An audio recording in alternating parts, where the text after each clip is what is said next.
Live. Everywhere. On netrootsradio.com.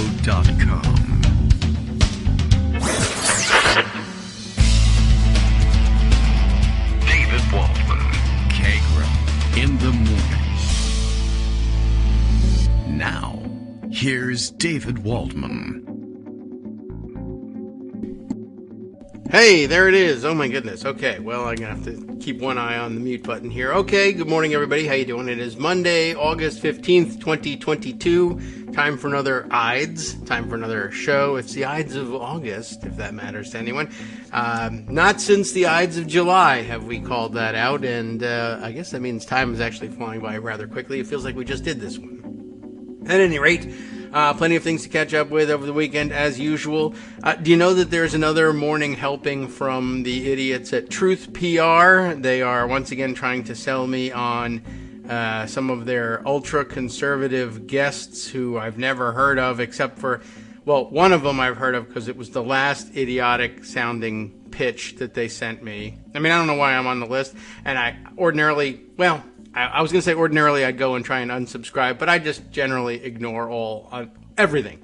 And so I don't even bother to unsubscribe. And sometimes I think that unsubscribing from a relatively probably unscrupulous PR firm for the Republican side is not even worth doing. I think I've probably unsubscribed from this anyhow already, and they don't care. They just keep sending it, and I don't know what I can pursue with that. But you remember that Nina May, I think, was the person they were trying to pitch to me last time. This time they have, I guess, a lineup of 4 people, all super famous: Nina May, Jason Ho, Kevin McGarry, and Dr. Richard Urso.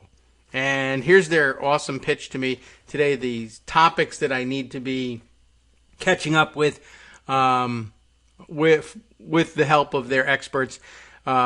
These super important subjects. 1, rainbow flag on U.S. Embassy in South Korea. Which, by the way, I imagine that there was a rainbow flag. If there was one on the embassy in South Korea, I imagine there were some in many places, but I guess this person saw it in South Korea. I don't know. Whatever. Maybe someone in South Korea got angry and they're supporting that person. I don't know. There's more. The FBI raid. The raid that wasn't a raid, but I don't mind calling a raid because it sounds appropriately seamy and illegal and illicit. Whatever was going on at Perva-Lago probably merited a raid, but it wasn't one anyway. Also, monkeypox, which no one is really panicking about, even though, you should be on the lookout, I guess, but whatever, they're going to make a thing out of it. And white privilege. So, rainbow flag on the South Korean, or in the U.S. Embassy in South Korea, something, FBI raid. Speaking of the FBI raid, I did also see this morning, probably the umpteenth time that I've seen someone do it, but for some reason this one merited special video clip because maybe it happened more recently. I don't know. Ron DeSantis at one, conservative conference or another. Might have been Turning Point USA. Might have been CPAC, but I think that's been over for a week.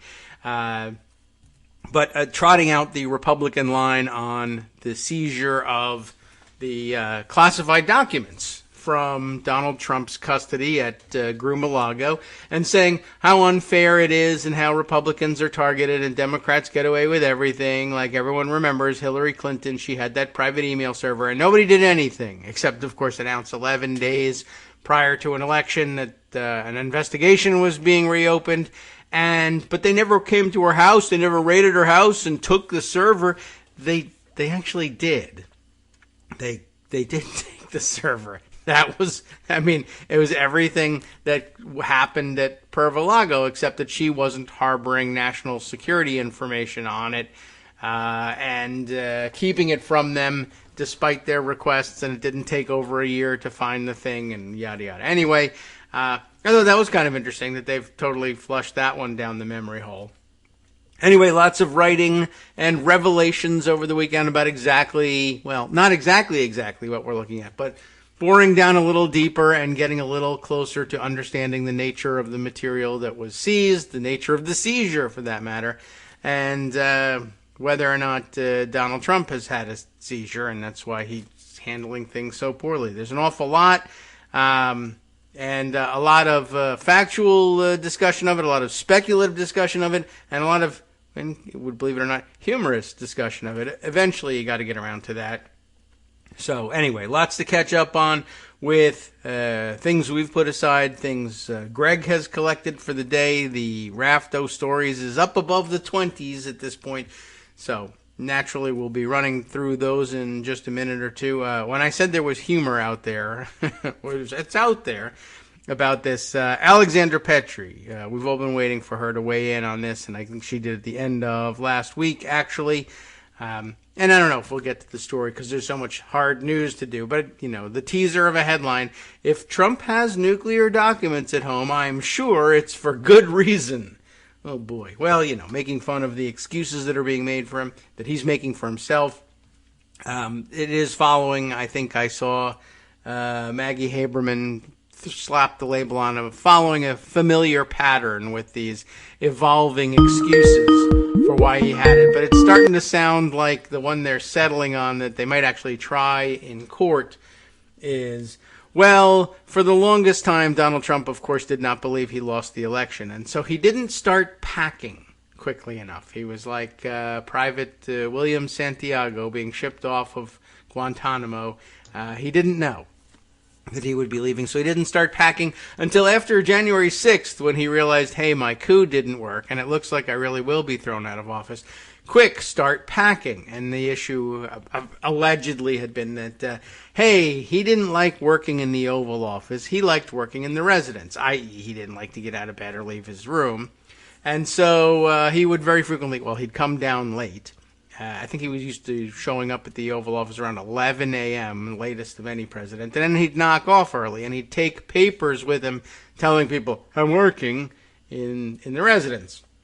And then he'd go home and watch TV, and he wouldn't work. But anyway, classified documents, he would just carry them out of the Oval Office. And, you can see how this would happen. I mean, it's wrong. But you can see how it would happen. The staff would be like, well, sir, are you taking... And he'd probably bark at them. Don't you tell me what to do with the classified documents. And no one could stop him. So he'd go there, and they'd pile up, and he'd not do anything with them, and they'd sit there, and he wouldn't study them. And then come January 7th, oh, my God, I'm really being thrown out of the White House. Apparently, he panics and just starts throwing things in boxes. Not himself, of course. Get some people up here, order a bunch of boxes, just put the stuff in the boxes. And nobody went and said, we need to retrieve the things that belonged in the Oval Office and nowhere else right now and bring them back there. That's supposed to be the excuse. He had a whole lot of important documents, and he just was late and just put them all in boxes. And then, of course, no excuses yet for, a year down the road, the FBI is saying, give those back. And then he says, I did give them back, and then he didn't give them back, and golly, we just had to go and seize them and arrest him and put him in jail for the rest of his life. Eventually, we'll get around to that. But that's the big excuse, that the leader of the free world was just, I was out of time, and I had been stealing them all along, and there was no time for me to return them, so that's that. So just like Hillary Clinton, except not at all. So anyway, Greg Dworkin is here, and it's just like having... a professionally produced show, except not at all. So let's go. Good morning, Greg. How you doing? Oh, good morning. So how are you today? I'm very organized. What kind of nuclear material do you have lying around the house? Looking around, I don't see... one of the best things about this story is that since W isn't in the White House, we're not pronouncing it nuclear. That's true. No one has been doing that. Even Trump says I think he says nuclear. Well, he's from New York. He's not from Texas. Well, that's the issue, I guess. Anyway, no nuclear material beyond the microwave that I know of. I might have maybe have a radium dial watch somewhere. Yeah, but why do you have it is really the question. My favorite funny tweet, I hadn't thought about that. Humorous tweet, droll tweet about this was tweeted by a fellow named Ted. Who tweets as Trom771, and he said, look, the fact that Trump was flushing documents down the toilet in a house that literally has 28 fireplaces should prove he's not good for office. Yes. Well, he's not allowed to play with matches. Well, that's part of it, and part of it, of course, is he didn't want anybody to see what he was doing. Yes. Except the plumber. And somebody with a camera who took a pic.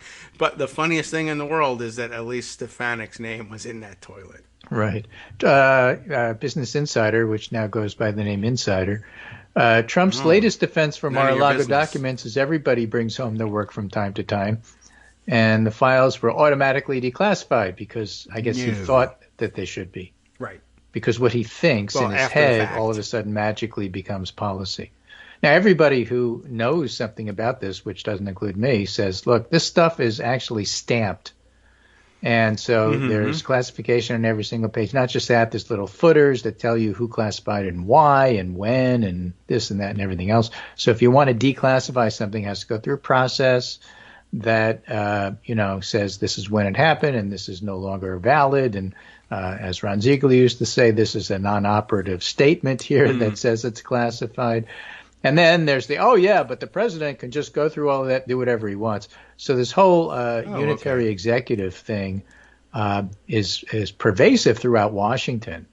And the fact that in everybody's mind, from the reporters to the lawyers, that the president is king and could do anything he wants, despite Nixon. The originalists not really finding a basis for that in the Constitution, drives a lot of you have to give some deference to Trump when he says that he pretended that he might have thought about declassifying it because the president has magical powers and can do anything. None of that's true, but they point out, it's never been challenged in court. Well, that's because we never had a president who was going to steal stuff and then blackmail the Saudis over it or whatever else he was doing. Whatever he was planning. No, we've not had this crime committed by a president before, so it's new. So, do we know that that's what Trump did? No, of course not, but it'd be irresponsible not to speculate. I mean, because in the end, the questions really don't come down to were these truly declassified and does that really matter given the laws that he might have broken? The real question is, why did he have them? What was he planning on doing with them? And why did he lie so often about having given them back? Well, I would think the answer to that would be based on the answer to the first two questions. I guess that's true, yes. If you know what he was going to do with it, now you know why he was lying about it. I was going to commit a crime. I wasn't going to tell you that.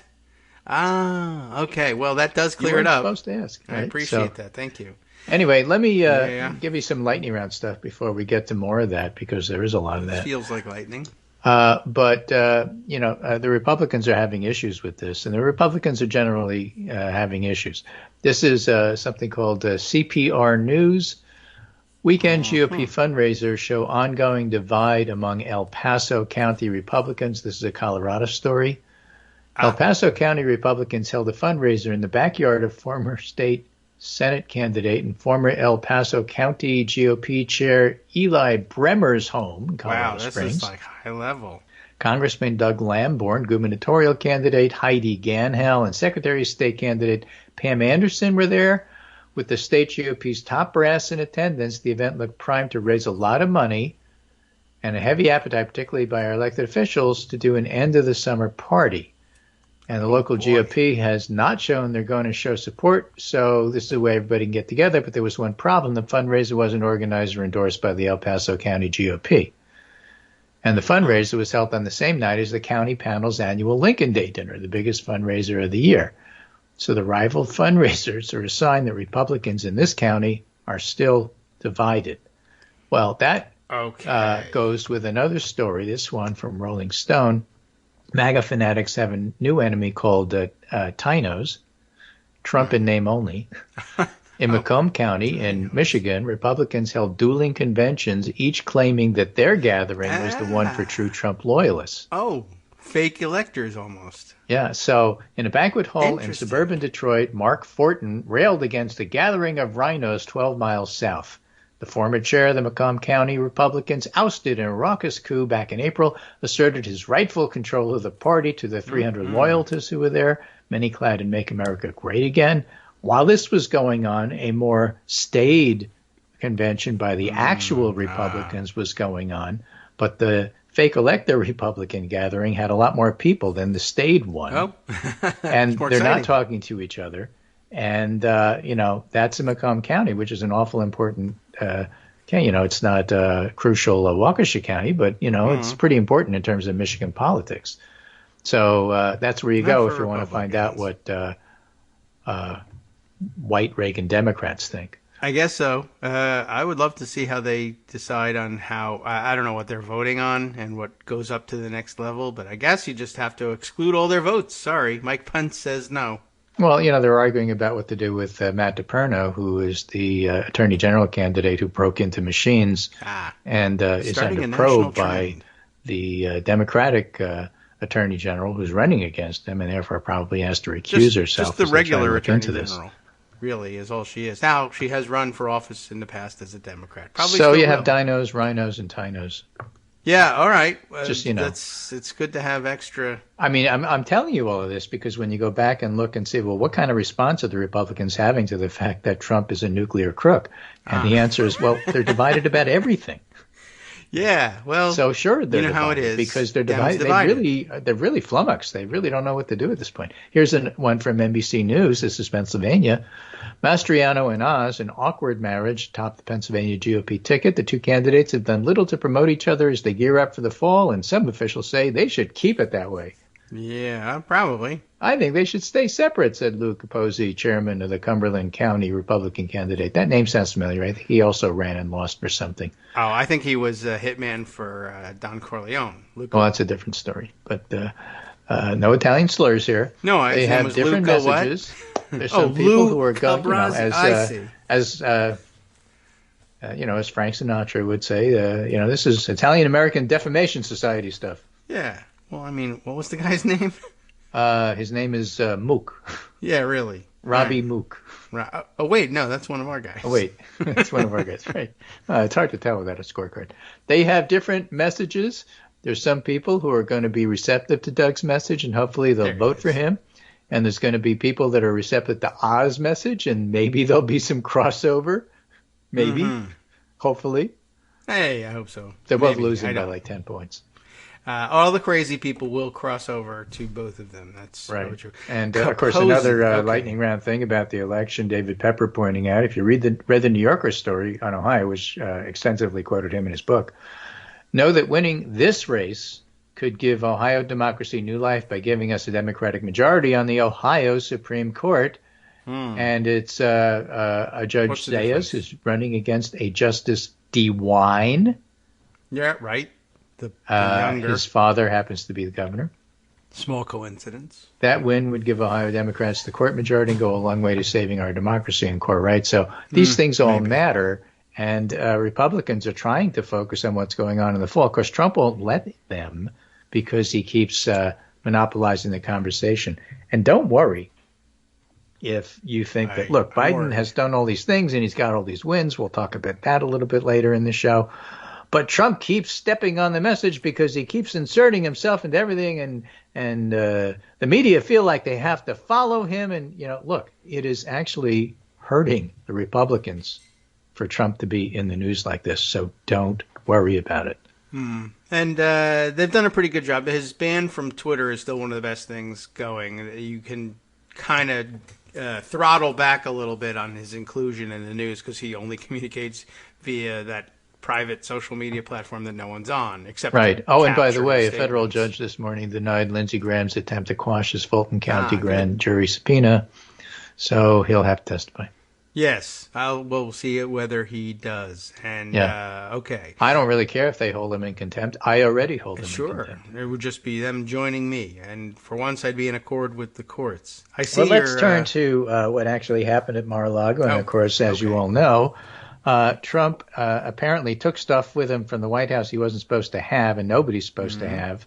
Right. And the shifting explanations of why this happened basically ran a very clear timeline from no, he didn't. There aren't any documents there that are classified, or if they are, it was planted. And yes. If they weren't planted, Trump already declassified them by fiat. Right. And if that's not true, then something else. And so the fact that it's nuclear, it is really kind of interesting in a lot of ways. When something is a national security thing, it sort of gives a permission structure, if you will. to reporters to put on their big boy and girl pants and talk about this as a very serious reporter with implications for the country and stay on the story.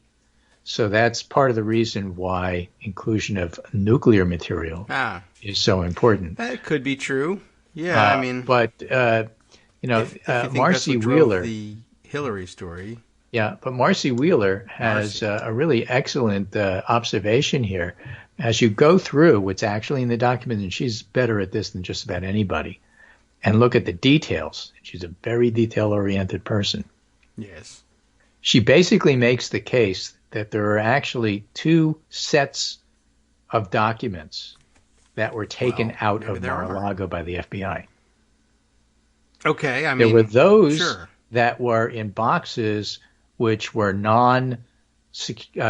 top secret, and which contained some things which apparently Trump is complaining about might be attorney-client privilege.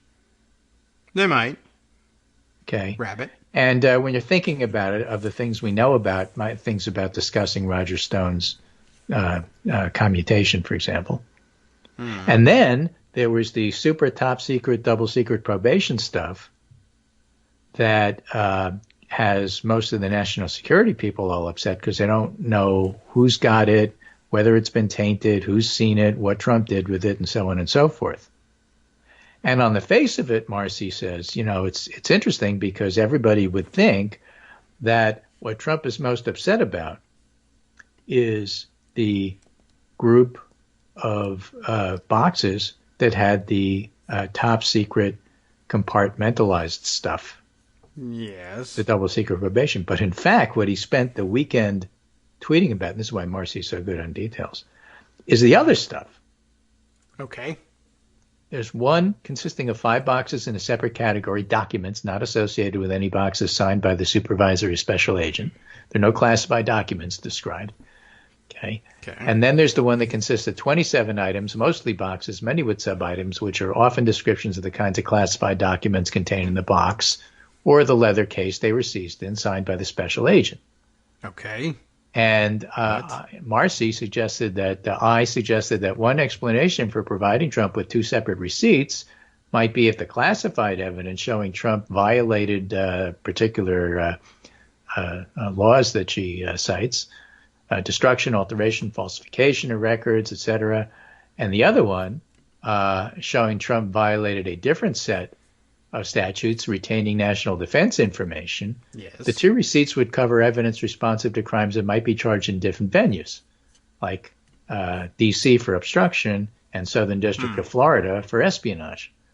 And then the third statute, which is removal of official records, is sort of a blanket thing that covers both. So it's kind of an umbrella charge. But she notes that Trump, in the form of a post on Truth Social, confirmed that there's significance to the 2 separate receipts. What Trump tweeted was, great, it has just been learned that the FBI, in its now famous raid on Mar-a-Lago, took boxes of privileged attorney-client material and also executive privilege material, which they knowingly should not have taken. By copy of this truth, I respectfully request that these documents be immediately returned to the location from which they were taken. Thank you. And everybody made fun of him by saying that, it's not the same thing as going to court. Right. You can't declare on Truth Social that such a thing has been done, and therefore now the marshal of the Supreme Court has to return it to you. It doesn't work that way. I don't know what's wrong with you people. I declared it loud and clear. But rather than focusing on that, Marcy's focusing on the fact that Trump was complaining about attorney-client material. Okay. Right. And now, source told Fox News that some records could be covered by executive privilege, which gives the president and other officials the authority to withhold certain sensitive forms of advice and consultation between the president and senior advisors. And Marcy said there might be some truth to this, because if Trump were making completely unsubstantiated claims, he would have made it more generally, like all the boxes must include stuff that I have a right to keep secret. Okay. And furthermore, Trump's claims to have watched the search via closed-circuit TV, but despite that, it's highly unlikely Trump has coverage of his own office or bedroom. And so they don't know, what they did in there. Maybe. So her larger hypothesis is that one receipt covered violations of the Espionage Act and the other covered obstruction. And she's trying to make the point here that Trump in terms of how he's acting, is way more worried about the non-secret stuff than he is the secret stuff. And so, like, what's in there? You know? Yeah, I don't know. I would speculate because she didn't. But, you know, maybe that's the stuff where he was in contact with, January 6th related material. Could be. Or, it could be stuff that had to do with blackmailing the president of France, or it could be stuff that they have. Had to do with the Zelensky call. It's just so hard to know what's in there. Yeah. But if he's got stuff in there that has to do with, Rudy, then he would complain that it's attorney-client privilege stuff. Well, he might, but I would complain that it's crime, fraud, exception stuff, and that's why we've got it. Right. So if what Trump is trying to hide in the obstruction investigation is more damning than the top secret stuff, she says, Department of Justice might actually have enough leverage to make Trump consider an offer of an off-ramp. In other words, she's trying to make the case that in the top secret stuff, depending, of course, upon what's in it that we don't know because you can't say because it's top secret, right.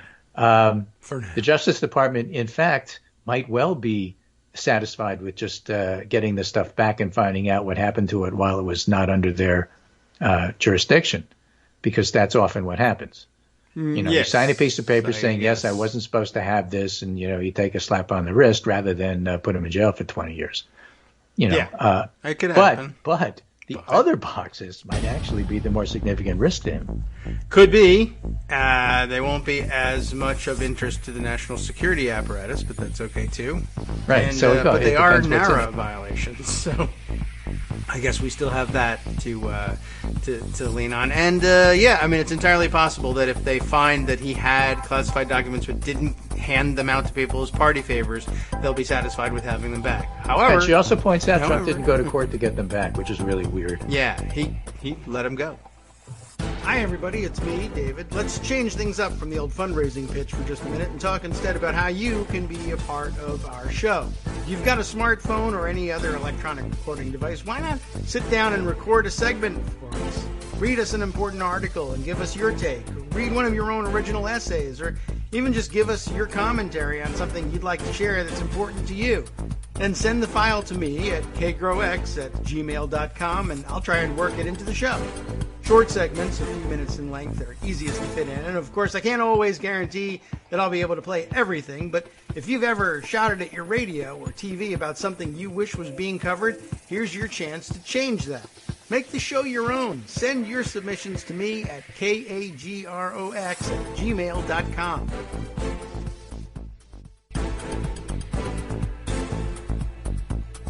All right, welcome back now to the Kagro in the Morning Show here on Netroots Radio. Breaking news, except I don't know what it is. A tweet from Will Bunch, everyone's favorite, Will Bunch, tweeting "huge if true" alongside a tweet that is attached that says this tweet is unavailable. So I just wanted to let you know that if true, Will Bunch saw something that was huge, and maybe he'll even tell us what it was. The fact that it's unavailable is actually the news. Right, it was seized by the FBI. Yeah. What I wrote this morning on the Pundit Roundup when I was doing it is it's one thing to read a story or two. It's another to see it pounded day after day after day, like the butter emails. Yes. From the Iowa State Fair, or Afghan withdrawal. Right. For recent examples of political potency. National security is permission structure to put your big boy pants on and big girl pants on, be a very serious reporter. Examples of other current politically potent stories, Roe Dobbs, gas prices, food prices, job approval, drought and flooding, maybe even pandemics. But predicting that mix is harder than ever. So a good rule of thumb is don't try. Don't do this at home. Pundits know even less than usual about who wins this year, and not necessarily the people who handicap for a living. I'm talking about the wordsmiths who said, I spoke to a Republican operative and who said that Democrats are in trouble this year, so therefore that's what the storyline is. You know, you got to be careful about that. But what we do know is things change and nothing's written in stone when you have the unprecedented happening every week. Yeah. And so this whole thing about Mar-a-Lago being unprecedented, we never had a president like that. So, of course, it's unprecedented. It's unpresidential. Yep. And, you know, it's really hard to know what it's going to mean politically. They did but flop let's turn and look to see what some of the lawyer types think about this. All right. This is Joyce Aline trying to summarize everything up. If you need a post-weekend update on where we are with Trump's shifting excuses, Here we go. Here it is. Whether the material found in Trump's possession at Mar-a-Lago are classified is largely irrelevant to the question of whether DOJ will charge him. All right. None of the three crimes DOJ says it's investigating require proof materials were classified. And by the way, if you list three things on the search warrant, it doesn't mean those are the only three things that you can charge somebody with. You just need to list enough on the search warrant to convince a judge. You might have 10 other things that are even more important that you keep in your back pocket. Yes, as far as the charges go. What you're looking for is supposed to be listed. But yeah, the Laws Department of Justice convinced the judge there was probable cause to believe it had been broken, included espionage and obstruction. The last one is interesting in light of Saturday's reports that Trump lawyers told DOJ in writing everything classified was already turned over, and it turns out it wasn't. Yes, somebody's in trouble. Somebody's in trouble. Okay. The other thing that I think was Marcy, but other people have pointed out, is when they say the Espionage Act, it doesn't have to be about spying. That immediately conjures up selling the information to the Russians. But in fact, it's probably better branded as the Official Secrets Act, because the point is, if you have something you're not supposed to have, that's it. What you did with it is irrelevant. Right. Well, yeah, in this context, they don't really like to allow for I didn't get to my contact. We didn't match our cards correctly, and so therefore, no harm, no foul. No. Right. There was no money in the vault when I broke into it. Right. So Trump's claim, after trying out one excuse after another, that it was okay because he declassified the material is shocking, if unsurprising. If his claim is true, at best it means Trump put his convenience ahead of the nation's safety. And Congress has asked for a risk assessment from DNI, which is the security and do not disturb. Do not disturb. Yeah, DNI is do not investigate. Right? Right. Director of National Intelligence is the DNI now. Do not inquire. I'm not going to tell you. Right. Interested in understanding the legal details, how the criminal statutes work? Sign up for her newsletter. But that's basically it. But if you want an even more simple look, Andrew Weissman, who worked for Mueller, Garland, the FBI, says Garland has said strongly and repeatedly nobody's above the law. Strongly. There's a stronger case against Trump than others who were prosecuted for less egregious crimes like Petraeus and Sandy Berger. And therefore, it's right to expect Trump is going to be charged. I think so. So if you want to keep it simple, that's where it's at. So Marcy might be right that they won't do it if they get the documents back, but they may charge him for the other stuff they found in the other boxes. And Andrew Weissman may be right that just having the documents itself is worth charging. It is. Whether or not they'll do it, if they don't, it's purely because he's president, because it is an open and shut case. For anybody else. Yeah. And there it's just, do you want to open the case? Like, do you want to have a charge like that leveled against the former president? Yes, you do. I do. You absolutely do, because not charging him basically says, look, Trump is allowed to get away with everything all the time because we said so. Mm-hmm. And that's simply not acceptable. It's not. And he'll believe it will give too many people, including him, and maybe some future dangers to the country, the idea that, the president really can just it's going to validate Nixon's. If the president does it, it's not illegal. That's terrible. It's wrong. It's why he had to leave after Watergate, and we can't go backwards. Fox. I mean, they still say that as though that were valid. They say, well, remember when Nixon said that it's not, if the president does it, that means it's not illegal. Yeah, but he was wrong about that. That's why it's a famous quote. Oh, I thought he was right about it. That's why all right. Well, thank you for pointing that out. That's all the time we have for today.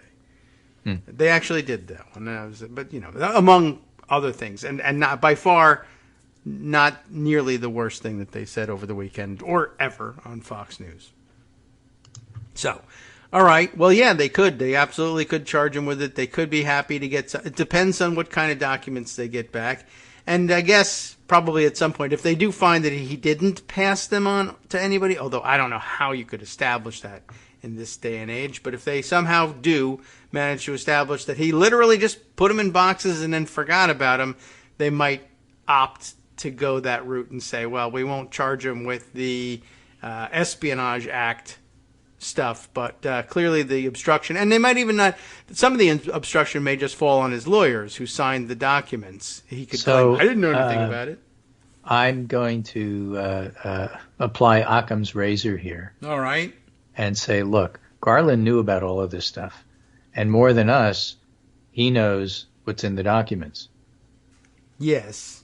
And he chose the firestorm. Could. Yeah, that's true. And that's an excellent point. I think he's going to charge him. A lot of speculation along those lines from different angles, but including one, someone summed it up saying it would really, it would be very surprising for him to head into the firestorm there and then say, yeah, I'm still undecided about what to do. I probably won't charge him, because if you don't follow it up with charges, it's going to look like you were out of your mind. And because there are all these complaints about me, I'm going to appoint a special prosecutor, Robert Mueller, who will try to figure out what to do. I don't think that's going to happen. It better not, but certainly not him. And I don't know. We should. I'll make some recommendations, but not about legal. And I'll give him to Bill Barr to read first, so that you understand what's coming. Look, he did it again. He acquitted the president a second time. That's my reading of it. Sorry, everybody. So while this is happening, Biden had just an incredibly good week. All right. And today, I believe, he'll be signing the Inflation Reduction Act. Mm-hmm. I know. It confused me by Irish calling it the Republic IRA. Army, as it's known. Yes. Irving Rothstein. But there's a lot of stuff in that bill that people need to know about. One of them is something that Larry Levitt wrote about, Executive Vice President for Health Policy at Kaiser Family Foundation. Okay. Big changes are coming for healthcare costs. And even in the pared-down form, the changes to the U.S. healthcare system in the Inflation Reduction Act are momentous politically and for the many patients struggling with drug costs. It's the biggest health reform initiative since passage of the Affordable Care Act. Not even talking about climate now, which is also a medium huge. effing deal. I'm talking about healthcare, and it's a BFD. And the fact that this new legislation passed despite the opposition of the drug industry makes it, in a sense, even more of a statement about what's politically possible in reforming health systems. Okay. It's interesting because the drug industry, along with most insurance companies and hospitals, largely supported the Affordable Care Act, but they opposed this, and it still passed. Okay. Harry and Louise lost. Well, so until now, he writes, the United States stood alone among among high-income countries with no government control over drug prices outside of Medicaid. And that's why prices in this country are roughly triple what other nations pay. Allowing Medicare to negotiate drug prices is the culmination of an effort that began decades ago. Yes. 1993, Bill Clinton proposed it. Right. The political power of the pharmaceutical industry has historically prevented the U.S. from controlling drug prices, although I would add, apparently they're not as powerful as the hedge fund union. No one is. Asked, Kirsten Sinema. The plan is not the sweeping drug pricing measure originally envisioned, but it's the single biggest political loss the drug industry has sustained. Big Pharma is no longer invincible, which can embolden future efforts to expand the scope of the drug pricing restraints. People said that about the NRA, turned out to be true. Biden also has a bipartisan gun reform act under his belt, I would add. The legislation also tackles inflation head-on with respect to drug prices. From 2019 to 2020, the prices of half of the drugs covered by Medicare increased faster than inflation. Starting next year, if drug makers raise prices for Medicare-covered drugs, they'll have to pay a penalty. This will help put the brakes on price hikes and lower the federal budget deficit. It'll directly help many who have to pay a percentage of a medication's list price, known as coinsurance. So basically, the drug companies would say, well, we have to raise prices because we're beholden to our shareholders. Like, we don't really have any choice. Okay. We don't want to, but we have to because they demand that we make money. So, sorry. Well, money. Well, now they have to tell their shareholders if they raise prices as a penalty, and so they can't make as much money raising prices as they could have. That's true. So, it is true. So maybe that will slow down.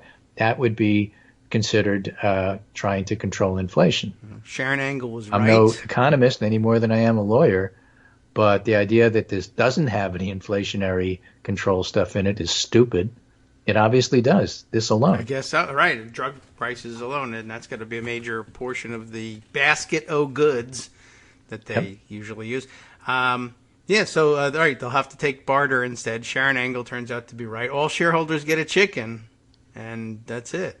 Right. I think I told you a week or two ago there was an article, academic article, pointing out that, if people want 50% reduction and they get 40% reduction, they see it as a loss. It's just a psychological way to approach it. The truth is, if you had nothing and now you have a 40% reduction, that's huge. Yes. Right? So he writes, because the Inflation Reduction Act ended up less sweeping than originally envisioned, some political challenges remain. Government negotiated drug prices will not take effect until 2026. That's it's true. Conceivable that, depending upon the outcome, some effort could be made to roll back. Oh, yeah. There's no John McCain there with his thumb down. That's the true. Price negotiations won't apply to all drugs, just 10 medications in the first year, 15 more in the following year, and 20 each year, so people can't expect lower prices every time they walk to the pharmacy. And perhaps most important, the government will not negotiate drug prices for people with private insurance or no insurance. Right.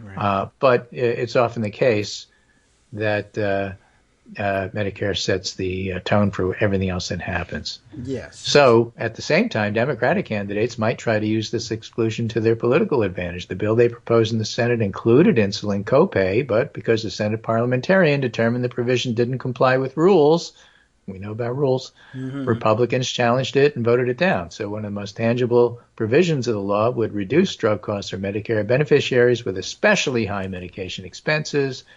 Out-of-pocket drug costs would be capped at $2,000 a year, saving thousands of dollars for some patients. And the other big health care provision in the legislation would extend ACA premium assistance for 3 years through 2025, which is past the presidential election.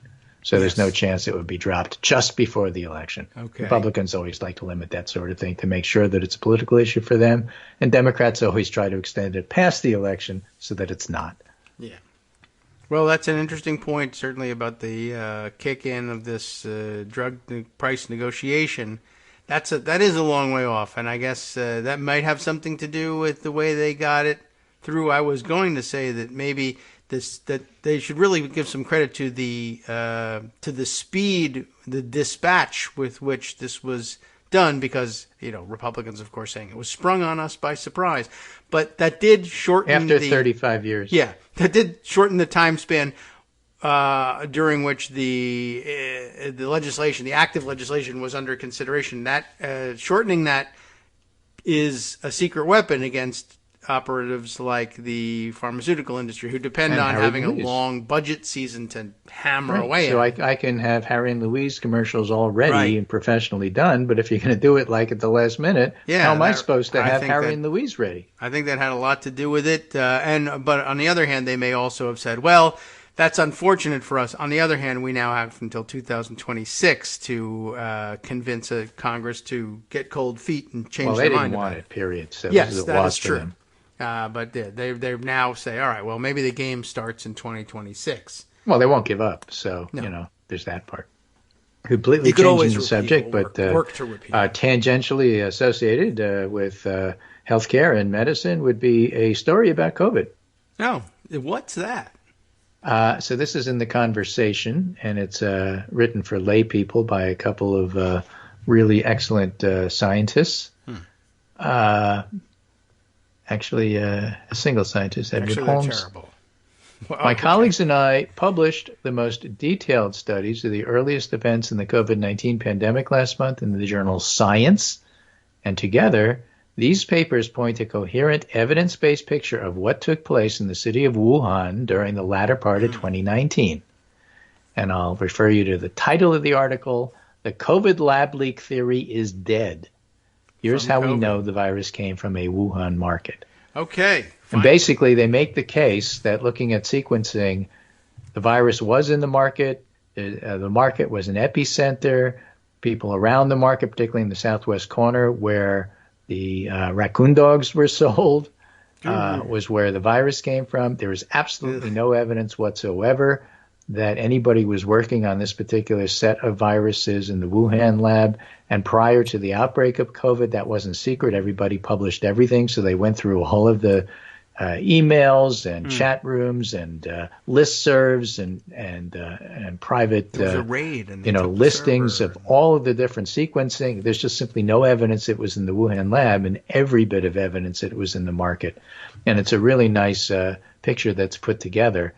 And then they describe the market, and they say an analysis of the geographic location revealed a strong clustering around the Hunan market. Hunan, Huanan. There was true not only for people who worked at or visited the market, but also for those who had no links to it at all.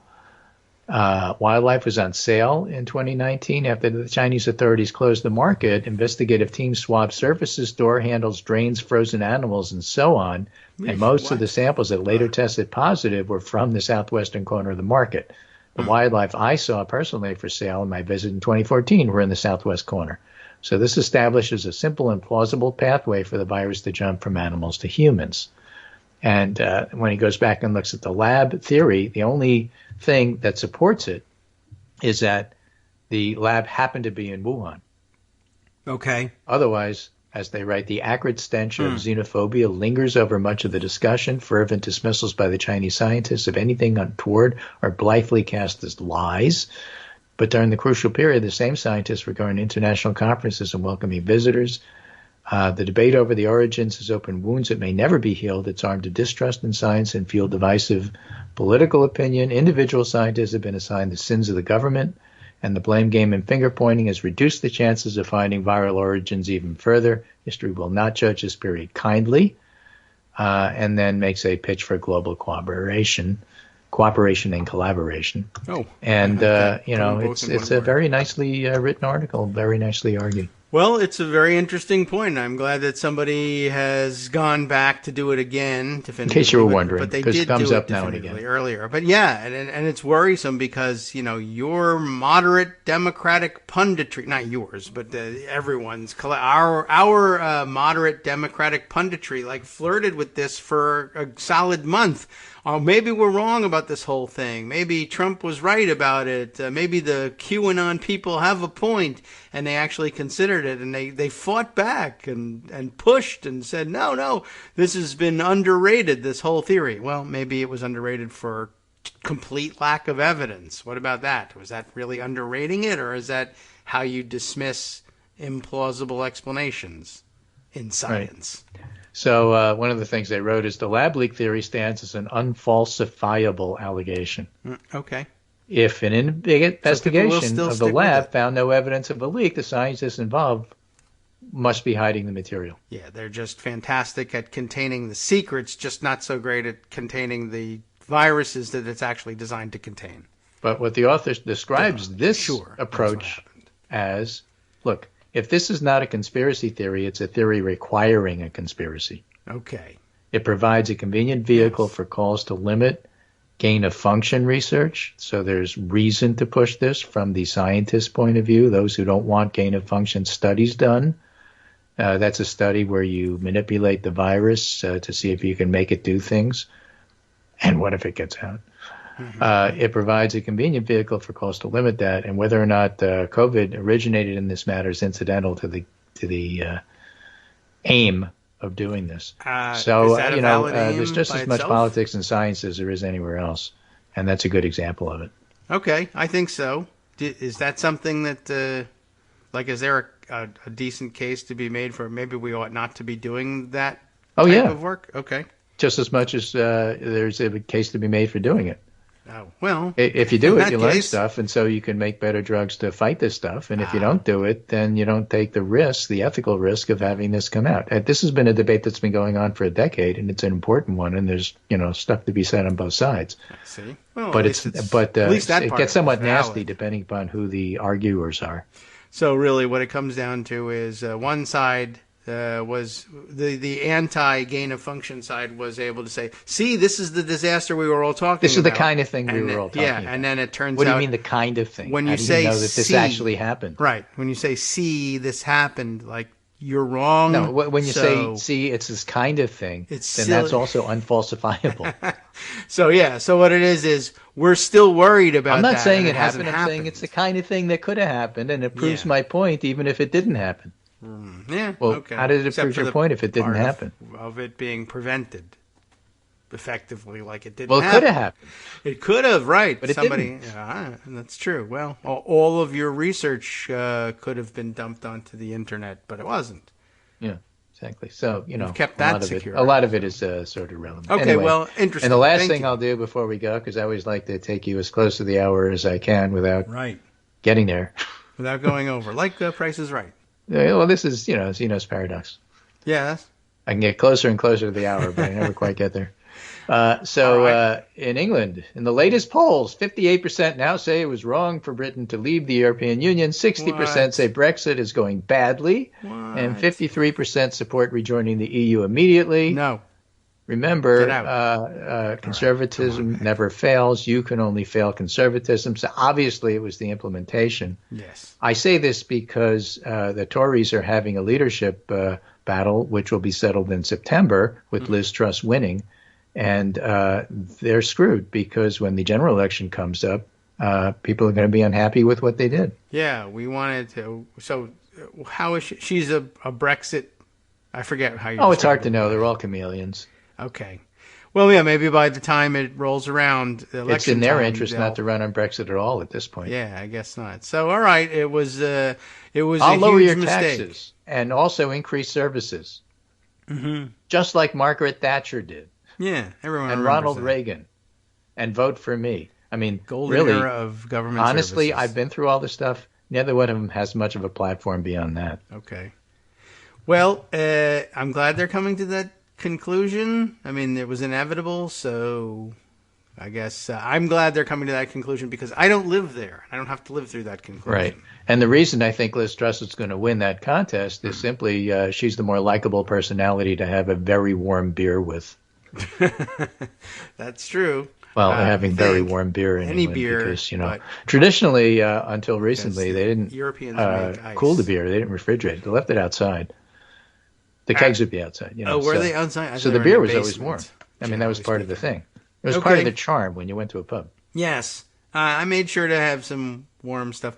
They have modern taps now and everything. That if you buy an American beer or an Australian beer, it's cooled and pumped like it is here in the United States. But down the traditional British beer. I don't know about outside, but they may have stored them. Well, the smaller pubs in the smaller towns and such, simply would store it outside. But how'd they get it into a glass for you?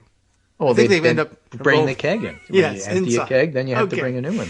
You don't have to go outside to have the beer. Yeah, and they keep them down in the basement. And I guess by the time you get your everything beer, in Britain is warm now, off because it's really warm. Well, I guess now because it was so hot there. That's what I'm saying. On top of all of this, but then they lit them on fire and all sorts of things like that.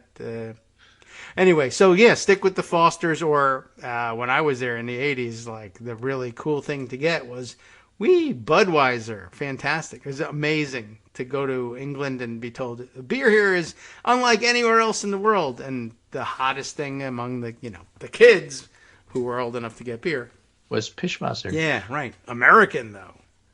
Boy, oh boy. Well, okay, that was a huge mistake, too. Then Brexit got even worse. I mean, imagine two mistakes like that. Right. In 50 years. Anyway. Yeah, all right. So we've made it pretty close to the hour, and I'm drawing the curve here. Right, you bend sharply away from the limit. It will happen. So thank you for this roundup. Well, somehow or other, it's all about the second derivative because it always is. Yes. I will wind up talking to you on Wednesday, and we'll see whether Donald Trump's been charged with anything. I don't think so, but, we'll see. Yeah, it could never... It wouldn't hurt to charge him in between now and Wednesday, so that'll be my recommendation. I want to see if Lindsey Graham is going to be made to testify. Oh, yes. Did you have it, or did you just see that flash by the screen? Because I have it. I can send it. Sure. Why not? I'll read that and give everybody that information. I mean, the upshot of it is he's supposed to have to go, but we'll see whether there's any chance for here is the comment about appeals and. squeals. And here is the actual order, if you want to take a look at it. Maybe. I don't, because I'm not a lawyer. I don't really care what's in it. I just want to know what's in it. I am, and I still don't. But you're right. As a non-lawyer, you should just not look at it because it's probably boring as well. The upshot is he's supposed to go, but maybe we'll be able to figure out whether he has... Well, here's the important part. After due consideration and with the benefit of a hearing, okay, the court denies the motion. That's just basically an extra sentence for no reason. That's okay. Right. Well, that's court for you. Okay. Right. In sum, the court finds there are considerable areas of potential grand jury inquiry falling outside the speech or debate clause's protection. Yes, of course. Additionally, sovereign immunity fails to shield Senator Graham from testifying. Sovereign immunity. Okay. Well, I guess he said he's a, I don't know. I'm the sovereign. He's a citizen of South Carolina. I don't have to go to Georgia. Yeah, well. Finally, though Senator Graham argues he's exempt from testifying as a high-ranking government official, the court finds the DA has shown extraordinary circumstances and a special need for Senator Graham's testimony on issues relating to alleged attempts to influence or disrupt the lawful administration of Georgia's 2022 election. So sorry, Lindsey, you have to come. Yeah, all right. Well, good. He should want to. And now he'll reverse positions. I wanted to go the whole time. I just wanted to make sure they were on the up and up. Yeah. Who's heard of this Georgia? Not me. I know nothing about it. Well, his first response is, wait a minute, who declassified that? Right. Well, can we instantly classify this? So that can we see the affidavit that led? Well, he did ask to for the that. Decision. And by the way, the answer is no, and you never do. That'll be unless you're charged. Evidence I in think court. You get to see it if you're charged, right? Yeah. Well, I mean, yes, right. Then you'll have a right to do it, but in the meantime, no. The things non-lawyers learn during these sorts of discussions. Okay. No, you can't see the affidavit unless, of course, we charge you. You're saying you want us to charge you? Okay, we'll charge you. Then you can see it. You'll see it as a matter of evidence in court, although it is possible that it could come out redacted because you never know what... Well, first of all, not only might there be secrets in there, but Trump has already spilled the beans on the names of the agents who conducted the search, which he wasn't supposed to do. You want to see it? I'll show it to you, you redacted. I would love to know what Liz Cheney thinks about spilling the beans on federal agents. We may have a chance to find out. She won't have anything else to do.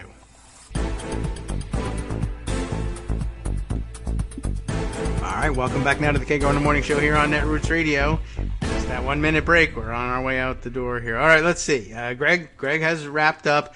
Let me take a look at this thing. I mean, I don't know if the order itself is going to be.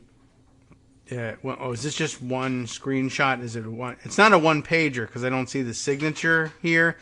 But all right, so then we won't learn that much more from it. I mean, it may be that that's the end of the text and the signature just falls on the second page, but that's an interesting bunch of claims.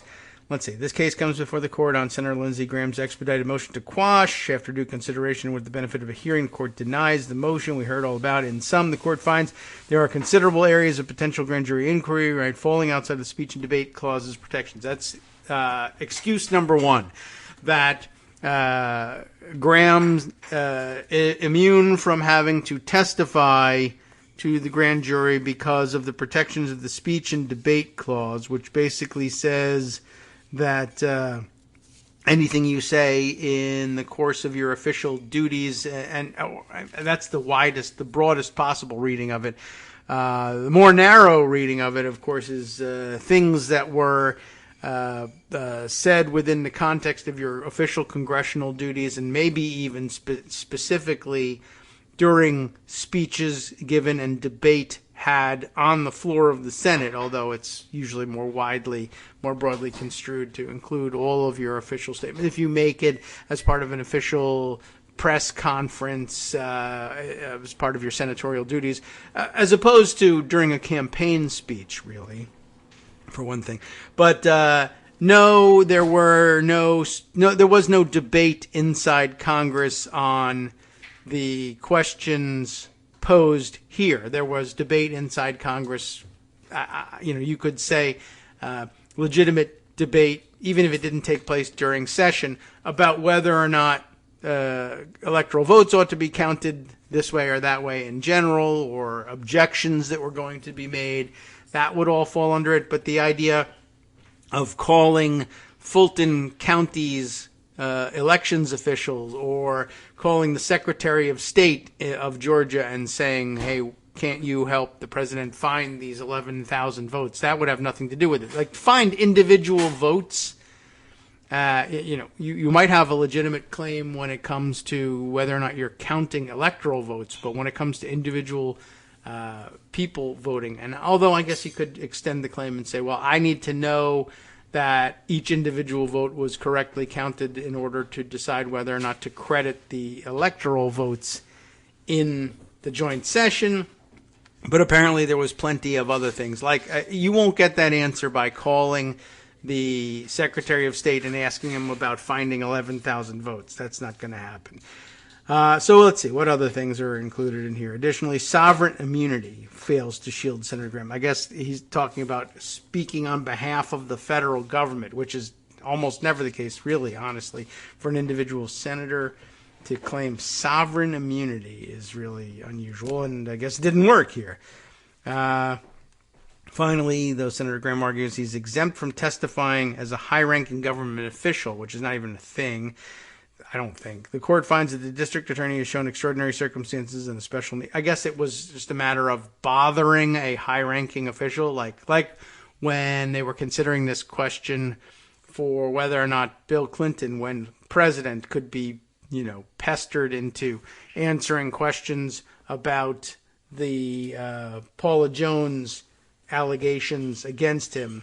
Well, I'm too busy. I'm a high-ranking government official. You'll be distracting me from important government business.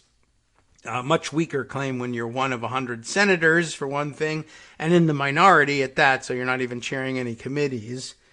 But no, it turns out that shouldn't get in the way of your duties, and it's not a thing when it comes to you. And, all right, well, that's all the information that's available on that screenshot. But three pretty, make every excuse you can, I guess, and litigate them all. Fine, we'll say you have the right to do that. But other than that, no. Now this is over. This was, of course, in the district court for the Northern District of Georgia. That doesn't mean that it's not subject to appeal. In fact, it is, and I guess you could charge some sort of error and make an appeal and go to the circuit. I forget where Georgia is. Circuit-wise, we want to find out. Lawyers will know. Practicing attorneys, appellate attorneys will know offhand. But let's see. Georgia's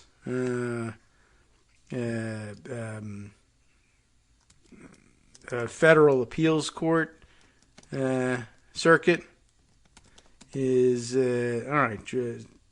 Oh, well, that's within Georgia. That's not the answer either.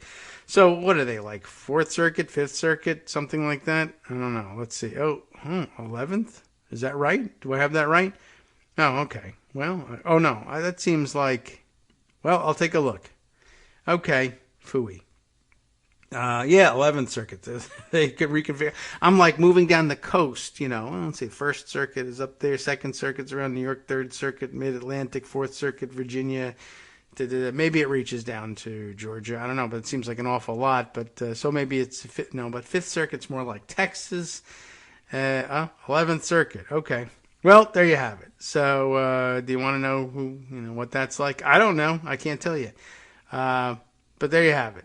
So that's the answer. If there's an appeal, that would be the next stop for them. Don't know whether there's any time for that or how well received that would be or whether Graham thinks he's got a shot at it or not. But we'll throw that out there as a possibility. It doesn't mean that things are absolutely settled entirely. Okay, let's see. Let's dive into a couple other things. There's things in Pocket. There's things in the KITM hashtag that we should look at, things that we were tweeting about over the weekend. An hour is not even nearly enough. Let's see. But first, a question here. Seth Chipman, using the KITM hashtag, says hi. Hello. Hi. He's been catching up on some July episodes. Oh, I'll never remember July. And had a question. Would Marbury versus Madison, this is like a law school nightmare. Would Marbury versus Madison give SCOTUS the ability to overturn an electoral decision? You mean Marbury versus Madison in terms of its value as having established the concept of judicial review. Okay, well, let's see.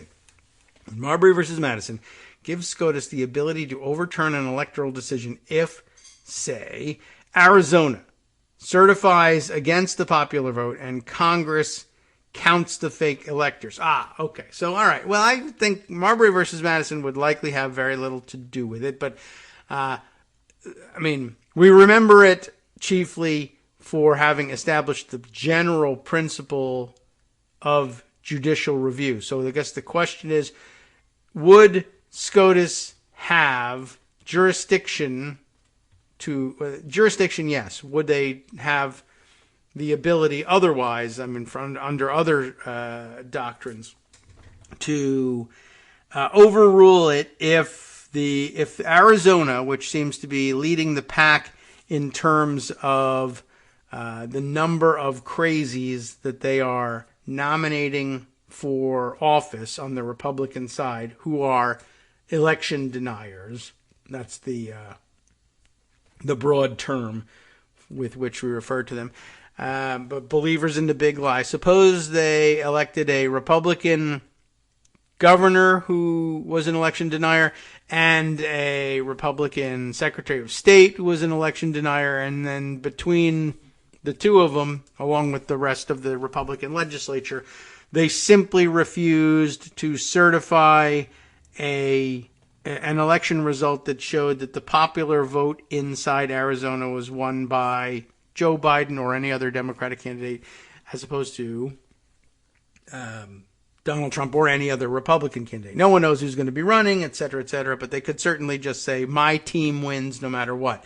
Could the Supreme Court overrule that, and would it have anything to do with Marbury versus Madison? Probably not much, but although, only in the sense, I'm now considering Marbury versus Madison in the sense that it has to do with commissions to public office, not the establishment of judicial review as a concept. But I guess they're not presidential appointments, and they don't come at the very end of the term or anything like that. So I don't think it applies much at all, except in the sense that the Supreme Court has claimed the ability to overrule or to declare unconstitutional certain statutes. But anyway, leaving that aside, would the Supreme Court have the ability to step in and say, no, Arizona, you've done the wrong thing here. Everybody knows that the real results are that Joe Biden has won. You can't just simply certify that.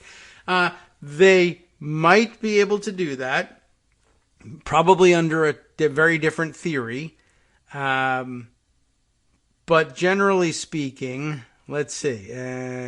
If Arizona certified the wrong, electors, and Congress counted those electors, the Supreme Court would be very reluctant, I think, at that point to step in for a number of reasons. One, the bad reason, which is that they are Republicans on the Supreme Court, and they would be uninterested in overturning a decision made by Congress that inures to the benefit of their team, the Republicans. But that aside, could they, or if it was a Democratic Supreme Court, could they, if they wanted to? And they could, but they likely would not, because, generally, a normal court would say, oh, this is a political question. The Congress has final say over which electoral votes they will and will not count. If a majority of Congress says yes to this set and no to that set, that's not something that the courts will generally intervene in. But I don't think we've ever had a case come to the court where it was just blatantly obvious that, let's say, that Biden wins by 1 million votes, a margin of 1 million votes in Arizona. It wouldn't happen, but okay. Let's say that was the case, and everybody knew it, and the governor and Secretary of State literally went on the record and said, I don't care. I actually acknowledge that's the result, but I'm still certifying someone else. We've never had anything quite like that. And there, the court might say, the court might be willing to intervene a little bit earlier and say, well, we'll issue or uphold some lower court's issuance of a writ of mandamus ordering the state officials to certify the correct winner and not the incorrect winner. And the Supreme Court might well say, we find no error in the issuance of that writ of mandamus. And that would be the end of the case. If it got to Congress and Congress said, well, right or wrong, we are going to vote as a majority, vote as a body to accept, well, vote as two separate bodies. Yes, fine, okay. The House and the Senate both vote to accept the incorrect electors. Then a court, well, they could consider stepping in and saying, but everybody knows that's wrong, but I don't know on what theory they would do it. And more likely, they would intervene early with that writ of mandamus. And I guess if the state officials refused to comply and simply refused to sign the certificate that they were supposed to, they could attempt to, the Article 3 courts below could attempt to issue some sort of an order stepping in to their shoes. That would be awfully difficult to justify as well. I don't know what kind of power they have to enforce the mandamus, but I suppose they could craft such a power. Otherwise, there's no writ of mandamus. But if the Congress voted to accept their work as genuine, it would set up a real conflict between the branches. Why should Article 3 be able to tell Article 1 what to do if we have co-equal branches here? It would be a separation of powers issue and something that the court is accustomed to not doing. Even when it looks like it's the right thing to do, they would instead say this is a political question. It is up to the political branches to settle it. The Congress has settled it in favor of the wrong person, but that's the judgment of Congress, and we don't really have the power to step in and change that. Marbury versus Madison notwithstanding, I would say. All right, let's say other things that have cropped up in the last couple of minutes or questions from earlier. Let's see. First of all, just in terms of what has popped up in the last couple of minutes, I did now see that there is an article from about an hour ago, less than an hour ago, half an hour ago, in fact, in the Washington Post analyzing the Graham situation. Graham must testify in the Georgia probe of the effort to overturn the 2020 election. Judge rules. Eugene Scott covering the story. It reads as follows. A federal judge on Monday denied Senator Lindsey Graham's request to quash his subpoena in Georgia prosecutors' investigation into his potential criminal interference in the 2020 presidential election by President Donald Trump, or not his criminal interference, but any criminal interference, in particular that done by President Donald Trump and his allies, of which he is one, signaling he must testify in the probe. Graham had argued that he should be exempt from testifying due to speech or debate clause protections, sovereign immunity, and his position as a high-ranking government official. They're rejected. Judge Lee Martin May rejected all three arguments. We read the part about the language with which he rejected them, so we'll skip that. Fulton County District Attorney Fannie T. Willis requested a special grand jury earlier this year. It began meeting in June and has identified more than 100 people of interest. The panel has already heard testimony from Georgia Secretary of State Brad Raffensperger and his staff, Georgia Attorney General Christopher M. Carr, also a Republican, state lawmakers, and local election workers. Graham is of interest to the committee for phone calls he made to Raffensperger about Georgia's election system. Willis claims Graham made multiple phone calls to Raffensperger and his staff after the election, requesting that they re-examine certain absentee ballots to explore the possibility of a more favorable outcome for former President Donald Trump. Graham's lawyers previously said that their client's calls about re-examining specific absentee ballots after Trump's loss wasn't an effort to interfere in the 2020 presidential election. The conversations were about Georgia's procedures, his lawyers wrote in court papers filed in South Carolina in July, Willis named Graham in her investigation of various Trump-allied individuals into what she deemed a multi-state coordinated plan by the Trump campaign to influence the results of the November 2020 election in Georgia and elsewhere. So, yeah, it doesn't really do much to carry the ball forward at all. But I guess, ultimately what it comes down to for this court was, I suppose if Lindsey Graham, I don't think he does, but if he had let's see, I was thinking of the, who would handle this? The Rules Committee? I think so. Senate, when they have elections dispute in the Senate, the Rules Committee would handle it. And in the House, it would be the House Administration Committee. But let me just look and see who's on the Rules Committee, and then we can figure this out a little bit. Let's see. Members, there we go. If Lindsey Graham is a member of the Rules Committee, he has a slightly better claim to speech and debate clause protection. He isn't currently, and I don't believe he was at the time either. But I suppose a member of the Senate Rules Committee could make the claim that I expect, as a member of the Rules Committee, to have to adjudicate this question or to have it referred to us, or at least on January 6th itself, I suppose really there would be floor debate about this, and any senator should be able to debate the validity of the electoral votes from Georgia if he or she wants to do that. But I guess the nature of the discussion, as far as the lawyers or the prosecutors and now the court are aware, no real discussion between Graham and Raffensperger about finer points of how the votes were counted.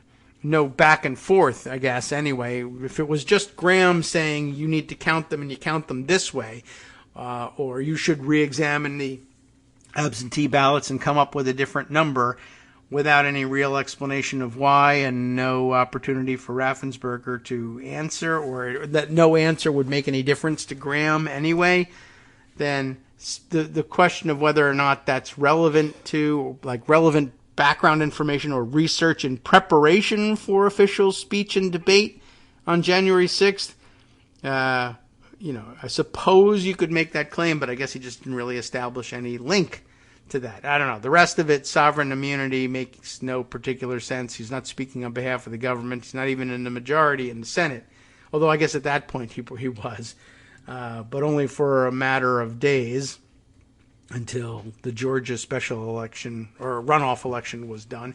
And then, I don't know, the idea of I'm a busy, important official, well, that was never worth a damn anyway. So, okay, that didn't add too much to it, but it was worth checking to see whether that was the case.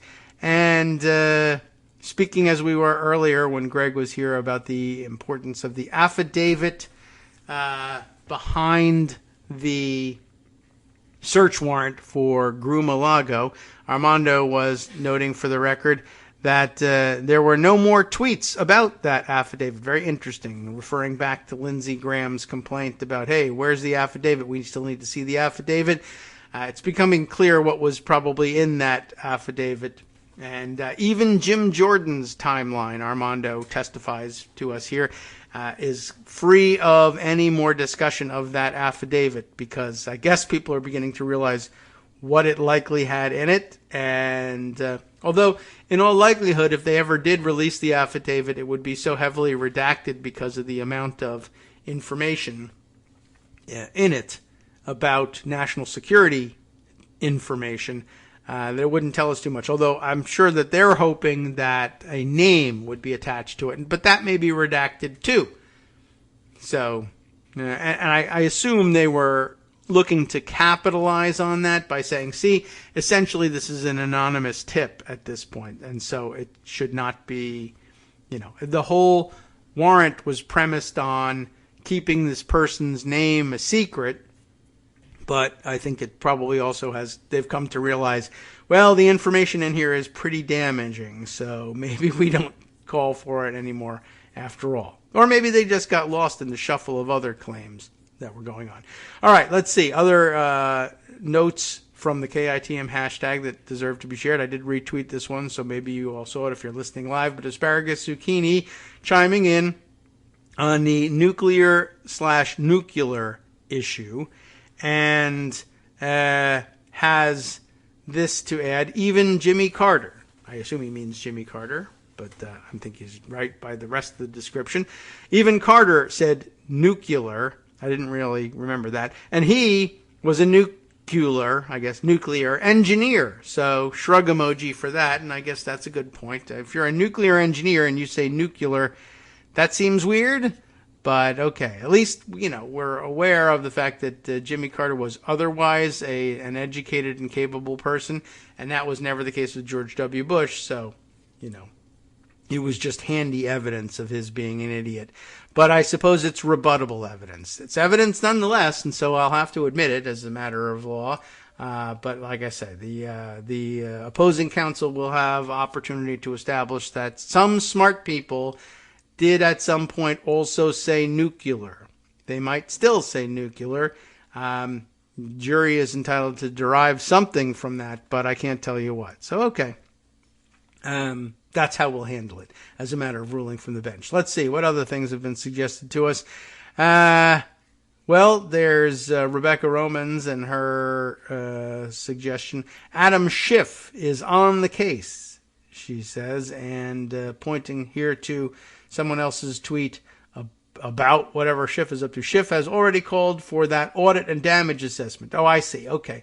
Yes. So an early call for, hey, now that we know what information was taken from Pervolago, we should be looking around basically and trying to see, well, where has he been sharing it? And again, that's a big issue over the weekend. Who was it who said it this time?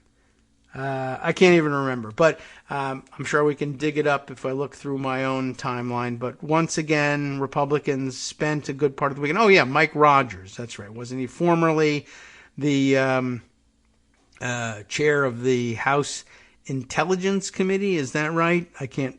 I know Devin Nunes was in there somewhere too, and I noticed his name over the weekend as well. Someone was retweeting the picture of him getting the Presidential Medal of Freedom, which seems even more ridiculous now that you're getting it for your work on the Intelligence Committee from a person now under investigation under the Espionage Act. And if you're hesitant to say that just because he was being that he was a spy, Donald Trump, just because he was being investigated under the Espionage Act, you can comfort yourself, I suppose, with this, as Rogers attempted to do on one of the Sunday shows, I guess, yesterday, claiming, well, there was a big difference between what he did and what Hillary Clinton did. There's this exchange between, I don't know which person this is for CNN, because I'm just not enough of a CNN viewer to recognize the people by sight, but a very tough grilling, I guess, for Rogers. Is it Rogers or is it what? It says Turner. So in this tweet, but I thought it was Mike Rogers that they were talking about. But well, let's see. Let's rewind this thing. Do they identify him in this? How come that was? So I guess this must have been Turner, since I see it's datelined. That he's speaking from Dayton, Ohio, and I know that he was the one who had refused to cancel his press conference even after all of this stuff came out. There were the other Republicans that canceled their press conferences, but he kept on with it, and we thought it was because he would be wanting to make some additional comments about the attack on the Cincinnati FBI office. But it is Representative Mike Turner, not Mike Rogers, who was, one of the Intel guys, but is currently ranking member on the Intel Committee. Is Turner, not Rogers. Was it Rogers? Was he the guy on the Now I'll have to look it up and see what role he played. Maybe it was in appropriations for intelligence okay. Well, I'll straighten it all out at some point. Maybe during this break, that would be an opportune moment to do it. Anyway, he had a hell of a time defending his position on CNN's State of the Union on Sunday, attempting to differentiate between what Trump did and what Hillary Clinton did. This was the Republican line for a while. Why wasn't Hillary Clinton's house raided? Well, it was. Well, what about this? She had electronic communications. That was still ongoing and active, whereas these were, as he said, static documents, which, as was pointed out on Friday, doesn't matter in the age of smartphones in everyone's pocket. Duh. Hi, it's me, David Waldman, the same guy who was just talking to you a second ago. Our Patreon subscription drive is still going strong, with over 175 monthly donors who help keep us on the air. If we've helped keep you going during the pandemic, why not return the favor and help us keep going so we can all be together for the next disaster? Patreon.com, Patreon.com, makes it easy to make secure, recurring monthly contributions to support our show. Patreon.com/KagroX gets you straight to our donation page. Maybe you'd like to thank us for keeping you sane during the Trump era. Maybe you're looking forward to in-depth explanations of what's going on in the Biden administration. Whatever it is that keeps you listening, we need your help to keep bringing it to you. And hey, if you happen to prefer using PayPal or even the Square Cash app, we're up and running with those options too. Thanks again, everyone, for all your support. We literally could not do this without you.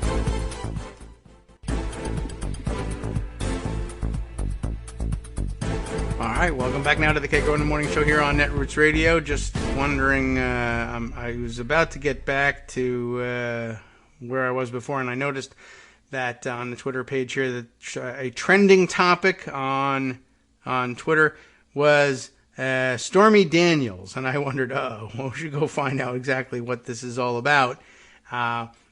Since, as we were discussing earlier, there seemed to be more interest on Trump's part in protecting non-classified materials that were stolen than the classified materials that were stolen.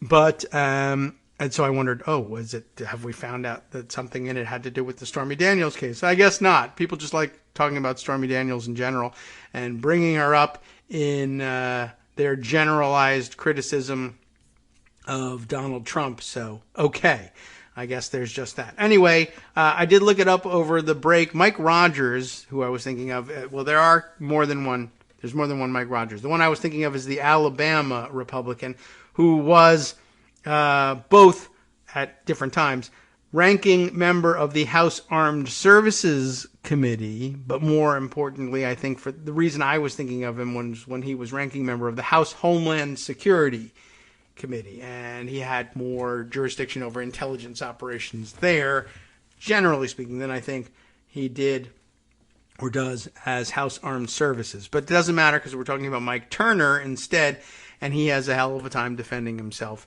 and his stupid position that why wasn't Hillary subject to the same treatment, because it was exactly the same or possibly worse. Like I said, the idea that static documents are somehow less risky in terms of circulating them among nefarious actors if you've stolen them from the custody of the National Archives or the White House. I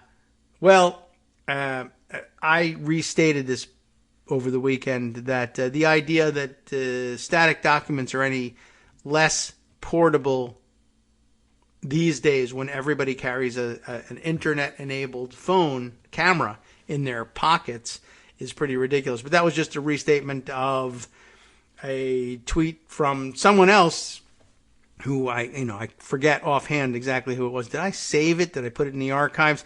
But basically, it was somebody else's thought that it was that I was just restating, which was very clear that it didn't make any sense. It wasn't offered in the sense or in the context of these weird statements, these weird justifications about static documents, but it was the same point was applicable against Turner's claim as well. This was just somebody saying, we don't know how far these documents may already have circulated, given the fact that anybody could have gone in there into that room. And that's why the FBI subpoenaed the surveillance tapes to get some idea of who had been in and out of the storage area where the documents were kept.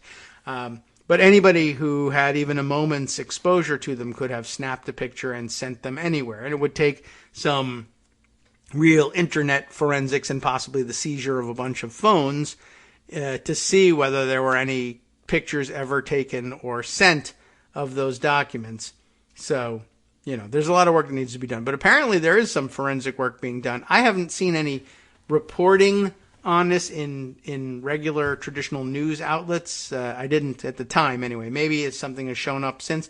But there's a lot of claims on Twitter. A lot of people are talking about the idea that the FBI would be like fingerprinting these documents to see if they could figure out who has actually been handling them.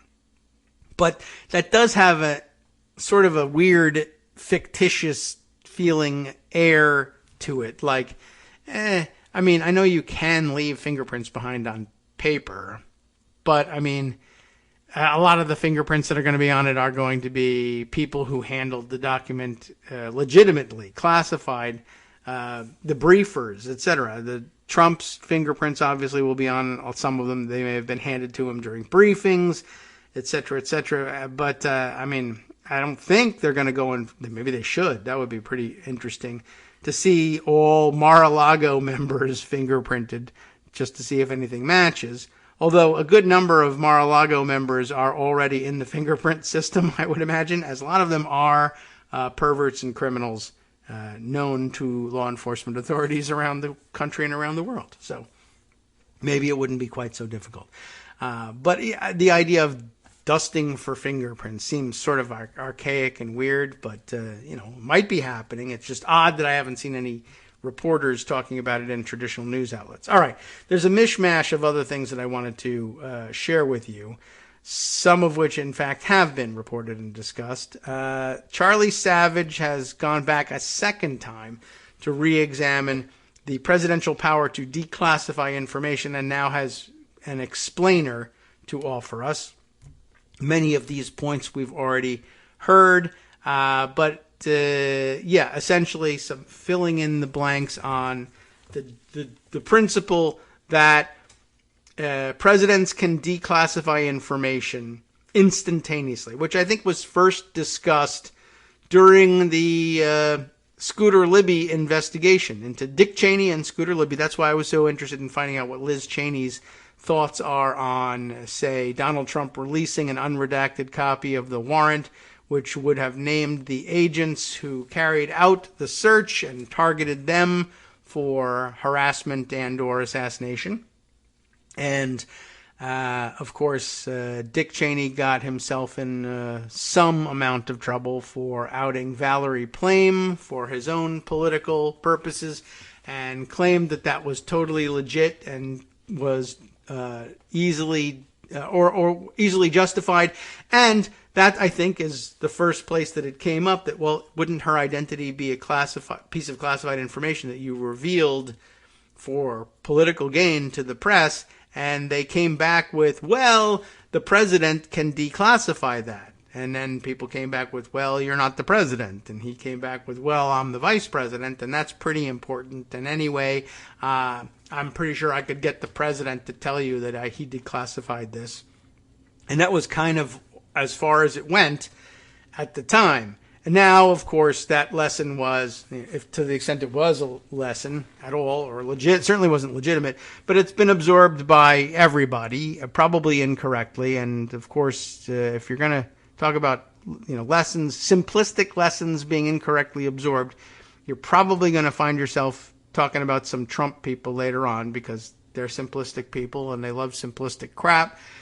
They came to believe, because there was no further explanation offered, or if there was one, it was too complicated for them, that meant that, yes, presidents could simply say, even in a situation where you say, oops, I accidentally revealed confidential information. Well, poof. it is hereby declassified, and so therefore there can be no problems for me. And then, indeed, there weren't problems for subsequent presidents who may have found themselves in that situation. But that's because they were doing the thing, arguably, doing the thing for which this invented rule was first intended. That is, what the president's, well, I should just read Charlie Savage on it. But my understanding is what happens here is that the president has the ability not so much to instantly declassify documents, though the president can make the decision to declassify certain documents, yes, but then there's a process that they go through so that, and it's not just to slow the president down, but partially, but also to make sure that everybody else in the world can now understand the actual status of this document. Like, it can't be the case that the president simply says, poof, this is declassified, because, especially when he does it in secret, as is the case here. Oh, well, he secretly declassified the document. He told me, Kash Patel says, I heard him say, I am hereby declassifying these documents. But if there's no record kept and no paperwork that follows up, then how do you ever know the true status of any classified document? What if the president secretly whispered to someone else that this was declassified? How should we treat this thing? So obviously that can't be the process. But what the president can do is declare that someone will be deemed to have, for at least the purposes of this document, the proper clearance to be read into it. So you can do it as an oops. Oops, I showed Jared Kushner this document that he doesn't have the clearance to have, because he doesn't have any clearance, because the national security apparatus said, no way we're giving this guy clearance. He's compromised, to the hilt. There's just no point in giving him a classified information clearance. So the president says, I need him to be able to see this document anyway, so boom, I'm going to read you into it. Not declassify the document so that any schmo can see it, but rather say, for the purposes of this document right here, right now, this guy who doesn't have any clearance is now deemed cleared to see it. That's something the president apparently can do, because it doesn't change the nature of the document for anyone else. Anyway, so I think he can do that, but I think that got mistaken for, that means I can declassify any document, and it doesn't. It's a different thing. So here's how Charlie Savage describes things. The presidential power to declassify information explained, while it is legally irrelevant, and we have to remind everybody of that. I spent a lot of time on this end of last week and over the weekend on Twitter reminding people that the relevant statute, especially, the espionage statute that was named in the warrant, among others, 18 U.S. Code Section 793E, and in fact the entirety of 793, there's no mention whatsoever of classification. We did go over this on Friday. It doesn't matter. It's not supposed to be about classification. I think probably the statute was written before we had a classification system per se, but it's national defense information. And, of course, Empty Wheel pointed out by showing us the jury instructions from a 793E case saying, yeah, the jury decides, look, was this national defense information or not? And there's no question of classification. All that is just a red herring. So, while it's legally irrelevant, former President Donald Trump claims he had declassified the top secret files the FBI seized at his Florida residence. So what does that tell us? Former President Trump's claim that he had declassified all the documents that the FBI seized in the search of his Florida home last week, including those marked as top secret, has heightened interest in the scope of a president's power to declassify information. On Friday, Trump's office claimed that when he was president, he had a, quote, standing order that materials removed from the Oval Office and taken to the residence were deemed to be declassified the moment he removed them. According to a statement read on Fox News by a right-wing writer, Mr. Trump had designated as one of his representatives to the National Archives. I imagine that is John Solomon, the highly compromised, maybe sort of, kind of, almost, he claims to be a journalist, but actually just a Republican operative for reasons we've discussed in the past on the show. But at any rate, so this was like I was talking about at the beginning of the show, Trump's excuse here. I don't want to work in the office. I want to work in the residence. I want to lie down in bed and do nothing or watch TV and tell people I'm working, so I'm taking these papers. Maybe he would even glance at them. Who knows? But, of course, that was problematic because you're supposed to read those documents. Well, you're supposed to review documents like that in what they call the SCIF, right? I don't remember what that stands for, SCIF, but secure something, God knows what. Should we look it up? Anyway, basically, you're not supposed to be removing them from the room. And it's a sensitive compartmented information facility. No signals information in and out. You can't transmit pictures from inside of it. Any phone lines into it are secured. And I imagine that the Oval Office is built that way. And you're not supposed to view these documents or remove them from the SCIF. And there's one built on site on the White House for the president so that he doesn't have to go through the inconvenience of going elsewhere to review important documents. He's the president. The White House has got that ready for him. But he said, I don't care. I want to read them in the residence, which isn't built as a SCIF. So he said, I'm just taking them. Well, that's a problem because they're classified. So he says, I remember from the Scooter Libby thing that I'm allowed to declassify documents on the spot. So poof, I hereby declassify it on the spot. He may even have had such a thing typed up, not certain that it has any effect or that it's real. They may have just typed them up something that looked official so that he would, not yell at them anymore because no one was going to stop him from carrying things to the residence. It's, you know what? I mean, this will raise hackles here among the production staff. I'm going to make an analogy, which means I'm going to ruin this whole thing. But what the hell was my analogy again? Now I've forgotten it because I've laughed at oh, yes, right. Well, at any rate, they may have just not stopped him because he was the president and he had the power to yell at them or fire them, depending on how high-ranking they are. The analogy I was going to make, though, was to, and this is going to be weird initially, but to the rules that they establish in these various school systems when they decide teachers should be armed, teachers should have guns. And the analogy is this. They make a whole bunch of rules that make it sound like they have everything under control. The teachers can't say they have guns. They can't let the kids see that they have guns. It has to be kept completely secret. And if you violate that, if you are wearing a gun, even in compliance with our rules, our system that allows you to have a gun, but it gets shown, and if our security officers see your gun when you're in school, they'll shoot you. That's how seriously we take it. Remember, this was the excuse offered in Utah when they were passing their laws allowing teachers to be armed. This is how strictly we are going to enforce these things. It's going to be like this. That's all meant to reassure parents who are, although pro-gun, maybe, a little bit worried about the idea of there actually being guns around all these squirmy kids all the time. But rest assured that all the protocols will be followed and all the safety protocols that make us say dumb things like guns don't kill people, people kill people, and it's an inanimate object and they don't just go off. You have to make a series of mistakes in order for there to be such an accident. And we won't make those mistakes because we are highly competent, highly trained people and we have these strict rules. And if you violate those rules, you'll either be shot or, more likely, at least lose your right to carry a gun in the classroom. And you don't want that because that's the only thing keeping you safe. But that was the tip-off that, no, there will never be an infraction that will cause them to pull someone's right to carry a gun because it is what makes you safe. And we want safe. And why would we ever?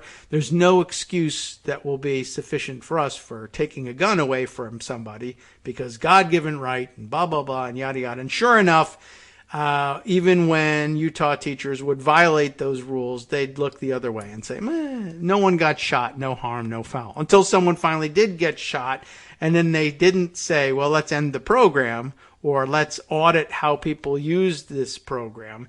Instead, they said, well, if we fire the teacher, we can be done with it, and everybody else can go on making the same mistakes.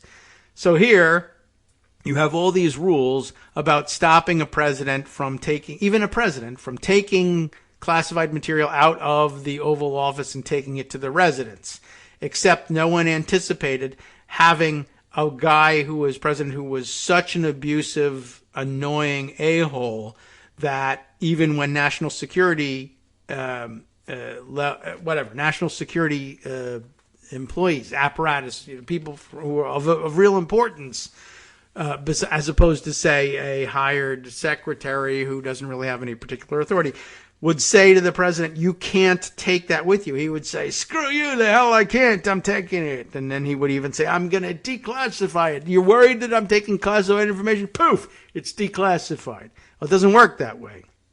Except, apparently it does work that way because, in reality, no one was willing to enforce the strict laws that were supposed to prevent this from happening.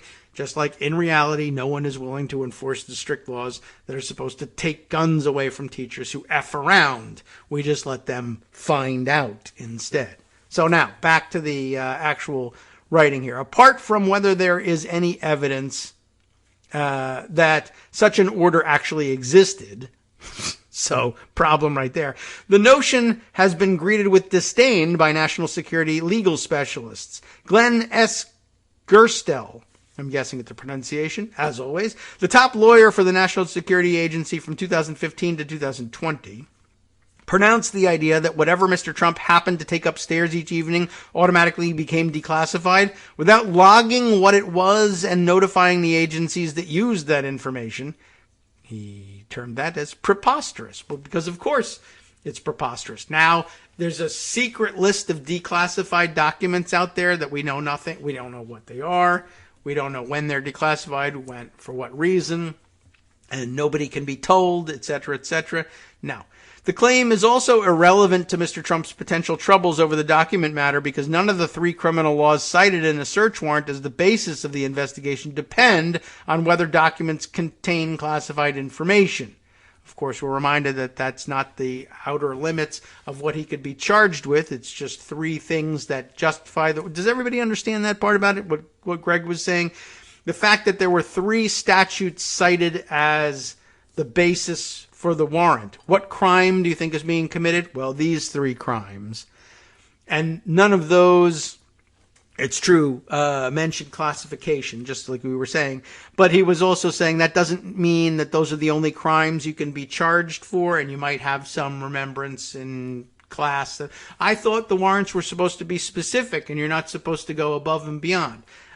Yes, the specificity, though, applies to the items that you're looking for and where you think they are and why you think they are evidence of broken laws. And then here are the laws.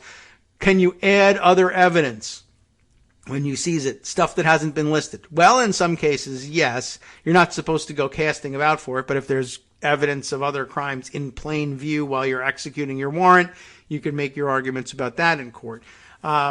But yeah, generally speaking, you're not supposed to go on a generalized fishing expedition. So everybody remembers that part. So what about the charges that are listed? Well, all you really need is one. If you come up with others for the same evidence that's seized correctly and has been specified in the warrant, and then you realize this actually violates a 2nd crime or a 5th crime that we forgot to list in the warrant, that doesn't matter that you didn't list it in the warrant. A warrant has to have certain elements, that is to say specifics about what you're seizing, where you expect to find it, and probable cause that it broke a law, and give me a law. If you come up with others later, that's fine. It doesn't matter. You've satisfied the elements for getting the warrant that you wanted. If you haven't seized evidence that you didn't specify and you haven't searched in areas that you didn't specify, then you're good.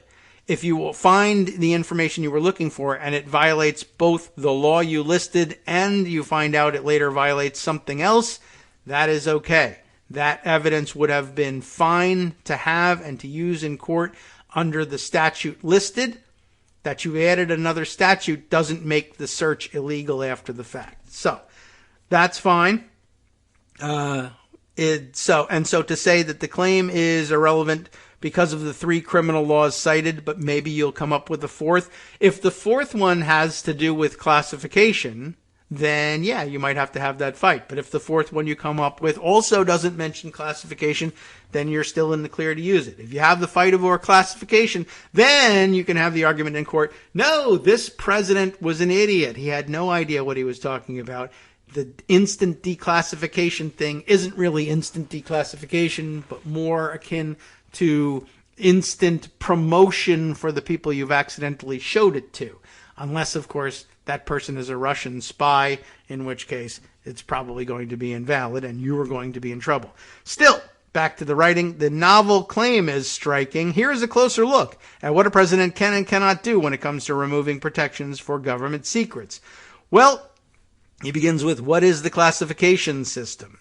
It is the administrative process by which, I've lost my place here. It's the administrative process by which the federal government controls how executive branch officials handle information whose potential public exposure is deemed likely to damage national security.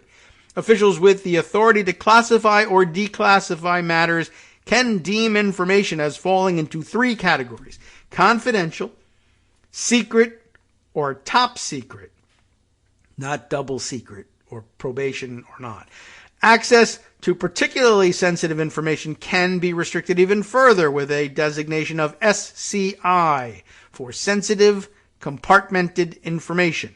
If information is classified, access to it is restricted. Any documents containing that information are supposed to be marked, and only officials with proper security clearances and a need to know are permitted to see them or be told of their contents. There are also rules limiting how they can be stored, physically transported, or electronically transmitted. The legal basis for this classification system comes from the President's constitutional authority as Commander-in-Chief. Presidents have established and developed it through a series of executive orders dating to the era encompassing World War II and the early Cold War. The current directive, Executive Order 13526, was issued by President Barack Obama in 2009. There have been others before it. But as you notice, it doesn't go back to 1917, which is the origin of the Espionage Act, which is why that's not mentioned in there. Is the classification system enforced by criminal law? Largely not. For the most part, the classification system is about bureaucratic controls. The main punishment for disobedience is administrative. Officials can be admonished, lose their security clearances, and be fired. As such, the classification system exists in parallel to separate criminal penalties that Congress has imposed to protect security secrets. For example, that old Espionage Act of 1917. One of the laws cited in the search warrant protects secrets that it defines as defense-related information that could harm the United States or aid a foreign adversary. It makes no reference to classification status, and prosecutors in an Espionage Act case do not need to prove that anything was deemed classified. There is a rare exception. You want to know about it? Where Congress has tied a law to the classification system in Section 1924 of Title 18 of the U.S. Code, which makes the unauthorized retention or removal of classified material a crime. But that was not one of the laws that was listed in the search warrant as a focus of the investigation. Who has the power to classify and declassify information? Well, in the normal course of business, certain officials who have been designated as original classification authorities in federal departments and agencies can do so.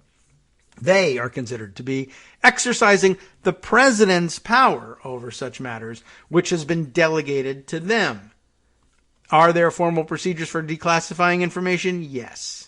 The 2009 executive order directs the head of the department or agency that originally deemed the information classified to oversee declassification reviews, and it sets some standards for them. The executive branch has regulations laying out the process that should be followed, such as a requirement to make sure that other agencies and departments with an interest in the secret are consulted. There are also procedures for the removal of classification markings on documents. Can presidents declassify matters directly? Well, yes, because it is ultimately their constitutional authority that you're dealing with here.